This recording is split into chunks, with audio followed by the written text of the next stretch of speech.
I see my role, there's a couple of different ways that I see my role. So one of them is to maintain a kind of quality across the work we're doing, and look at the kind of methods and approach that we do to take and how that's going in reality on projects. One of them is to be a sort of sounding board and a kind of parent, I guess, for those people. The other is to try and make time to slow down and reflect on what we're doing. And to my other part of my role is I'm the Fjord Evolution lead for APAC as well. So Fjord Evolution is Fjord's internal learning experiences and leadership development groups. There's only a small group of us, and we go around to every studio, and we do what we call a kind of baseline academy for new starters. So everyone who joins gets to go through this 2-day workshop. For me, in terms of the different layers, there's a sort of global thing which we're trying to take care of and sort of have that shared language, and that's important. There's this kind of split personality between, you know, the stuff that, say, Accenture needs as a business or Fjord needs as a business to understand, and sort of keeping some of that away from our teams, but sort of guiding them. But there's also a thing that's built into me from very long, I think it's probably I'm sure it's from school actually, is I have a, I like to think of it as a healthy disregard and dislike of bureaucracy. But there's an inherent tension in leadership positions between, and this is a thing I learned through teaching.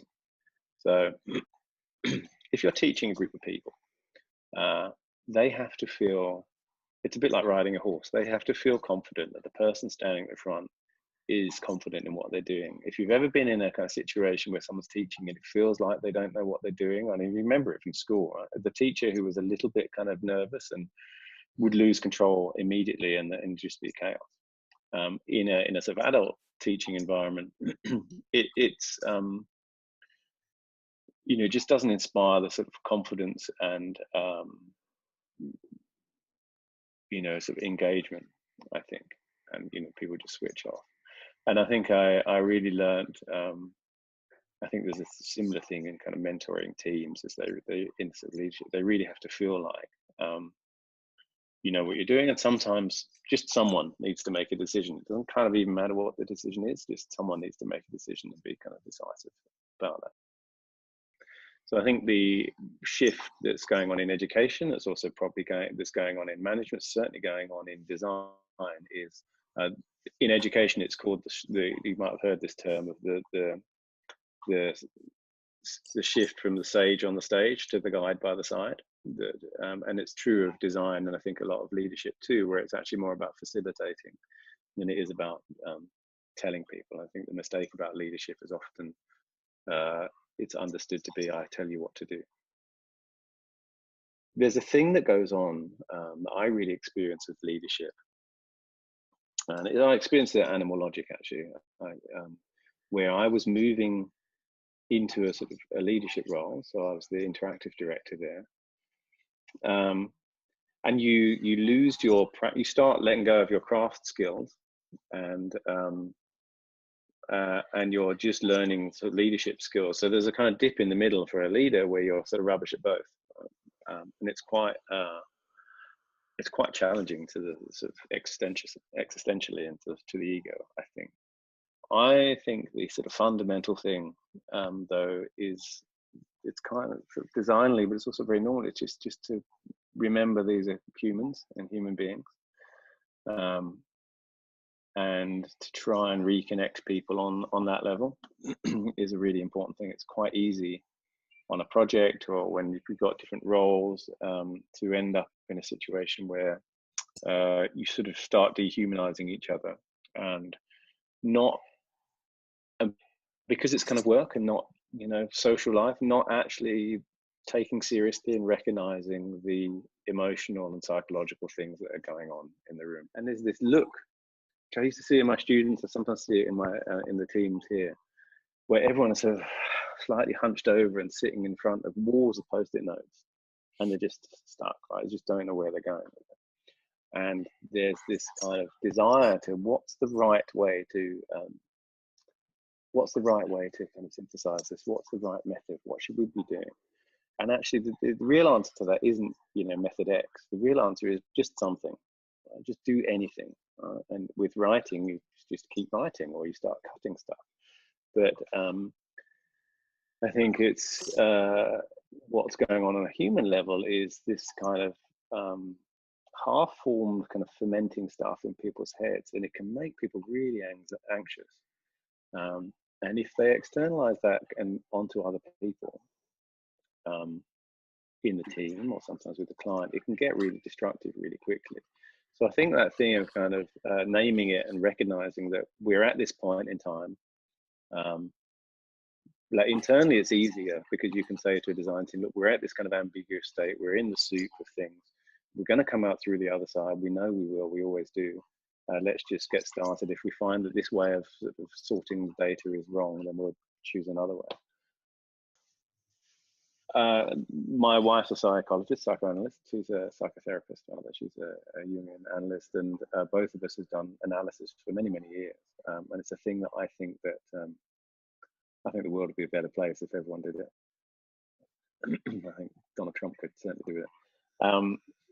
And so I think that kind of self-awareness and understanding, even, you know, you never really kind of fully solve your issues, but you become much more aware of them and what's kind of pushing your buttons, or at least have a kind of space to talk about those. And that, for me, that's, I know other people have kind of, you know, leadership coaches and professional coaches, and I've had those too, and it's kind of like a kind of professional therapist.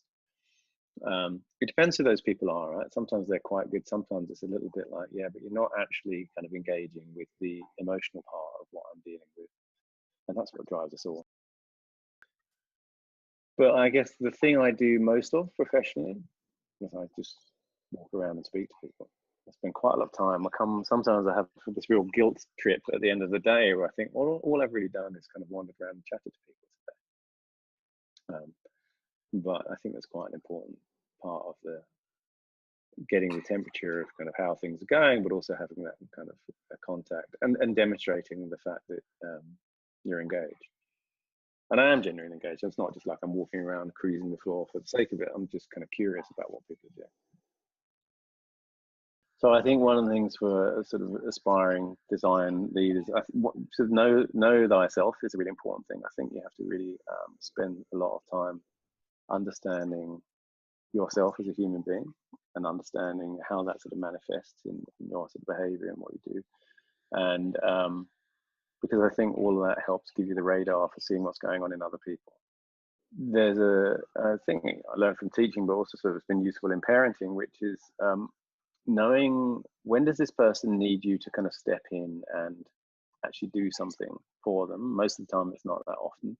And when does this person just need permission to do the thing that they know is really the thing they should be doing, and when you need to kind of draw that out of them.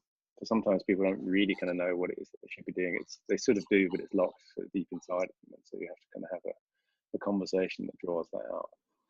I mostly think that's what it's about. I really don't think it's my view is that there's no difference in design leadership. There shouldn't be any difference between design leadership and any other kind of leadership. I think most of it's around that. I think all the other kind of management guff is a sort of smokescreen for, and often a sort of shield and a suit of armor from actually engaging with the human. You don't always have to be a leader, I think. And I don't actually really, I'm a design director here, right? So, but I don't, I'm part of a leadership team, I'm part of the global leadership team at Fjord. I think it's also okay to say, do you know what, I want to just be, I maybe want to sort of lead my discipline or craft skill. I don't necessarily have to be kind of running teams. I think that thing I talked about was sort of giving up your craft skills and then sort of learning management skills. I think it's okay to say, I don't want to do that. I would love that to be more culturally acceptable. There's a thing someone sent to me years ago, which was the disappointing thing about growing up is realizing that adults don't have all the answers.